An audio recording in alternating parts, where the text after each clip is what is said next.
So yeah, I don't really make YouTube videos, but I'm gonna kind of explain how I built this. It's kind of crazy, but it's a 480 phaser engine. It's got all the stock snowmobile components. Gas tank is gonna be temporary because it's way too small. It's got the snowmobile drivetrain, stock brake with a longer cable, and then you pretty much just make supports and make sure everything's level, and the most important thing is the clutches line up so the whole belt system works as it should. Then I had to machine the shaft to round. It's a 1-inch, so you just have to grind it to 1-inch and smooth it out. Then I added a keyway right here, got a 1-inch carrier bearing, bolted that down, made sure it was all lined up pretty well. Put the sprocket hub on there, and then it lines up with the rear one. Just a 40 chain. It's holding up pretty well so far. It does stretch a lot when you have brand new chain, but you just have to readjust it. And pull starts right here. I mean, you could have it down here, but it's hard to get to, so I just put it back. Taillight, it's not hooked up yet. That's off the motorcycle. It's just got a stock oil tank. I do want to make a smaller one because it doesn't need to be this big.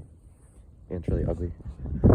But belt bar, see leg or anything caught in that, because that would hurt. I just got a fuel shut off and a fuel filter. Just get clean fuel going in there, and you can turn it off if you want. Choke's not mounted.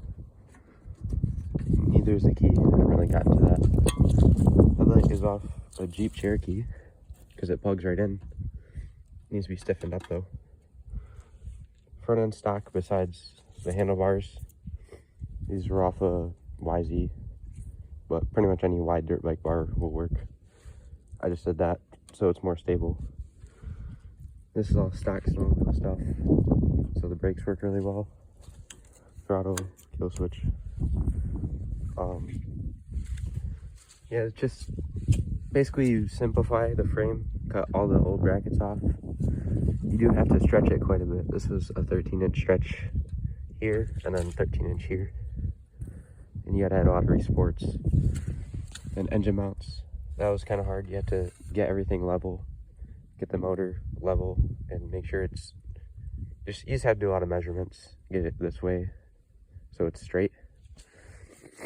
But once you do that, you can make motor mounts, stock motor mounts, and I made a plate and then tubes to run to the frame. It's just one tube, but I haven't had any problems with anything flexing.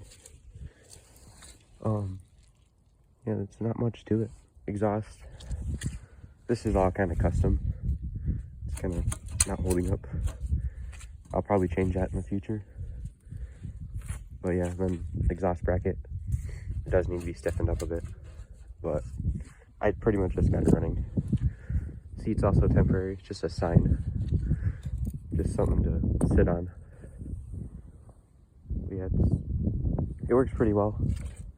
Definitely have to upgrade the tires, because that tire's already going bald. But yeah, that's pretty much it. It's honestly not that hard. The whole drivetrain is the hardest part, and then getting everything welded up even.